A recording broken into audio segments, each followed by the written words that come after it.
दिल्ली से दे रहे हैं आपको। दिल्ली में एक 2 मंजिला इमारत गिर गई है और इस इमारत के मलबे में कई लोगों के दबे होने की खबर है।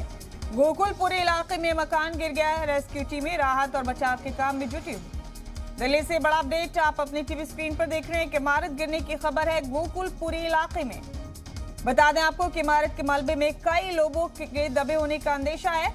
हालांकि रेस्क्यू टीम मौके पर मौजूद है, राहत और बचाव के काम में जुटी हुई है। दिल्ली के गोकुलपुरी इलाके से इमारत गिरने का ये वाकया सामने आया। दिल्ली में पिछले हफ्ते भी इमारत गिरी थी आजाद मार्केट में और अब एक बार फिर गोकुलपुरी इलाके में मकान गिर गया। यहाँ पर रेस्क्यू टीमें राहत और बचाव के काम में जुटी हुई हैं। खबरों के मुताबिक इमारत के मलबे में कई लोगों के दबे होने का अंदेशा है। ये बड़ा अपडेट आपको दिल्ली से दे रहे हैं इस वक्त का। दिल्ली में गोकुलपुरी इलाके में इमारत गिर गई है और इस मलबे में कई लोगों के दबे होने का अंदेशा है।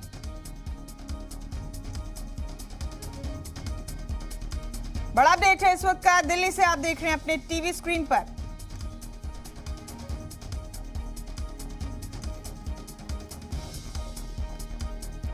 इस वक्त का बड़ा अपडेट, बड़ी खबर अपनी टीवी स्क्रीन पर आप देख रहे हैं। गोकुलपुरी इलाके में दिल्ली में एक हादसा पेश आया। यहां पर एक मकान गिर गया है और बताया जा रहा है कि इस